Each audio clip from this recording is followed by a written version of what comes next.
नमस्कार। हम सब अपने चारों तरफ ऊंची ऊंची इमारतें और चौड़ी सड़कें बनते हुए देखते हैं, है ना? पर क्या हमने कभी ये सोचा है कि ये सब किस कीमत पर बनता है? आज हम उसी कीमत की कहानी को समझेंगे। ये कहानी है विकास और प्रकृति के बीच के उस टकराव की, जो सिर्फ दूर जंगलों में नहीं बल्कि हमारी अपनी जिंदगी में भी लगातार चल रहा है। तो फिर सबसे बड़ा सवाल यही उठता है कि क्या विकास और प्रकृति साथ साथ चल सकते हैं? क्या ऐसा कोई रास्ता है जिससे हम तरक्की भी करें और अपने पर्यावरण को भी बचाए रखें? भारत की कहानी में ये एक बहुत ही बड़ा सवाल रहा है और इसी का जवाब ढूंढने की कोशिशों ने हमारे देश में कुछ बहुत बड़े आंदोलनों और जरूरी नीतियों को जन्म दिया है। तो चलिए इस कहानी में थोड़ा और गहरा उतरते हैं। तो सबसे पहले ये समझते हैं कि इसकी जरूरत ही क्यों पड़ी। मतलब ऐसी नौबत क्यों आई कि लोगों को अपने ही जंगल और अपनी जमीन बचाने के लिए सड़कों पर उतरना पड़ा। देखिए, इस समस्या की जड़ें काफी गहरी हैं और भारत के विकास के सफर से जुड़ी हुई हैं।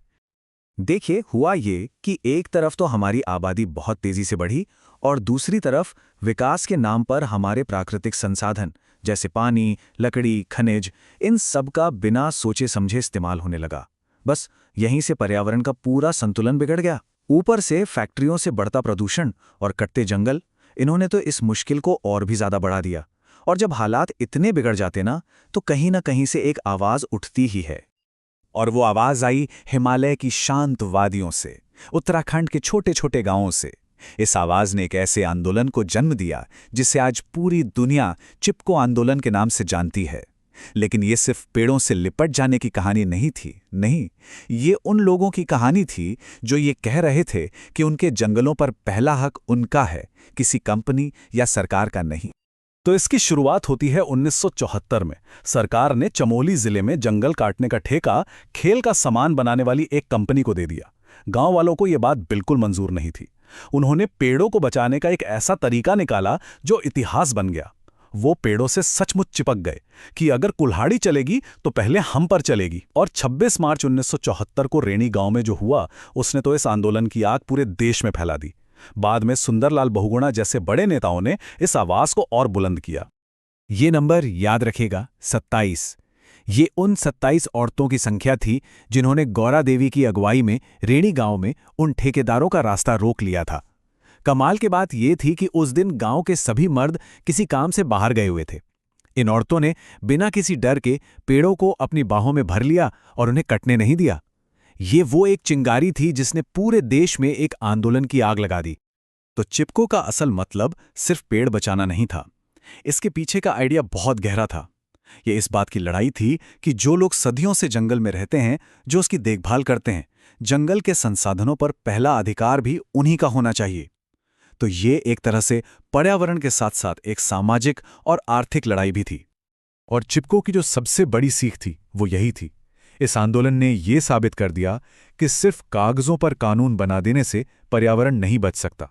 इसके लिए सरकारी अफसरों और आम लोगों दोनों की समझदारी और हिस्सेदारी बहुत ज्यादा जरूरी है। ये एक ऐसा पैगाम था जो आने वाले कई आंदोलनों के लिए एक मिसाल बन गया। चिपको की ये चिंगारी देश के दूसरे कोनों तक भी पहुंची।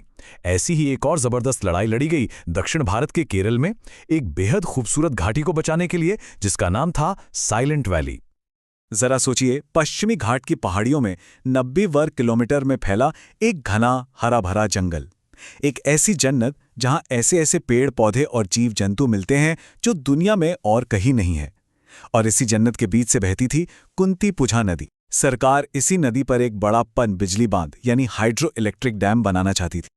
पर इस बार भी लोग चुप नहीं बैठे। वैज्ञानिकों, लेखकों और आम लोगों ने मिलकर पूरे देश में एक अभियान छेड़ दिया। जब सरकार पर दबाव बढ़ा तो उन्होंने MGK मेनन की अगुवाई में एक साइंटिफिक कमेटी बनाई। उस कमेटी ने भी यही कहा कि ये घाटी अनमोल है और इसे बचाना ही होगा। आखिरकार लोगों की आवाज के सामने सरकार को झुकना पड़ा और ये प्रोजेक्ट रद्द कर दिया गया। और फिर सन 1985 में साइलेंट वैली को एक राष्ट्रीय उद्यान यानी नेशनल पार्क का दर्जा दे दिया गया। ये लोगों की एकता की जीत थी, विज्ञान की जीत थी और सबसे बढ़कर प्रकृति की जीत थी। अब चिपको और साइलेंट वैली जैसे आंदोलनों का असर ये हुआ कि सरकार को भी ये सोचना पड़ा कि किसी भी बड़े प्रोजेक्ट को मंजूरी देने से पहले उसके असर को ठीक से जांचना परखना कितना जरूरी है। और यहीं से एक सिस्टमैटिक तरीके की शुरुआत हुई। इसे कहते हैं एनवायरमेंटल इम्पैक्ट असेसमेंट या शॉर्ट में EIA। आसान भाषा में कहें तो एक तरह का रिपोर्ट कार्ड है। किसी भी बड़े प्रोजेक्ट जैसे कोई बांध, फैक्ट्री या हाईवे को शुरू करने से पहले ये पूरी तरह से परखा जाता है कि उसका पर्यावरण पर, समाज पर और लोगों की सेहत पर क्या और कैसा असर पड़ेगा। इसका सीधा सा मकसद ये पक्का करना है कि विकास की कीमत हमारा पर्यावरण न चुकाए। अच्छा, तो ये प्रोसेस होता कैसे है? इसे मोटे तौर पर 3 स्टेप्स में बांटा गया है। पहले स्टेप में एक शुरुआती जांच होती है, ये देखने के लिए कि प्रोजेक्ट का कोई बड़ा असर हो भी सकता है या नहीं। अगर जवाब हाँ है, तो फिर दूसरे लेवल की और गहरी जांच होती है, और अगर प्रोजेक्ट बहुत ही बड़ा या किसी नाजुक इलाके में है, तो फिर तीसरा और सबसे डिटेल में असेसमेंट किया जाता है, ताकि कोई भी चीज छूट ना जाए। और ये कोई मामूली जांच नहीं होती, इसमें हर चीज देखी जाती है। जमीन पर क्या असर पड़ेगा, क्या वहां भूकंप का कोई खतरा है, आसपास के पानी, मिट्टी और हवा की क्वालिटी कैसी रहेगी, शोर कितना बढ़ेगा, लोगों की रोजी रोटी पर क्या असर होगा, अरे यहां तक कि अगर कोई हादसा हो जाए तो उससे निपटने का क्या प्लान है, ये भी देखा जाता है। तो एक तरफ आंदोलन हुए, दूसरी तरफ नीतियां बनी, लेकिन कहानी यहीं खत्म नहीं होती। टेक्नोलॉजी और कुछ स्मार्ट सरकारी योजनाओं ने भी पर्यावरण को बचाने में बहुत अहम रोल निभाया है। चलिए इसके भी कुछ उदाहरण देखते हैं। दिल्ली जैसे बड़े शहरों में एक वक्त था जब गाड़ियों के धुएं से सांस लेना तक मुश्किल हो गया था। तब एक बड़ा और जरूरी बदलाव आया। डीजल और पेट्रोल की जगह CNG यानी कंप्रेस्ड नेचुरल गैस को बढ़ावा दिया गया। CNG न सिर्फ पेट्रोल डीजल से सस्ती है, बल्कि इससे प्रदूषण भी बहुत ही कम होता है। इस एक बदलाव ने शहरों की हवा साफ करने में काफी मदद की।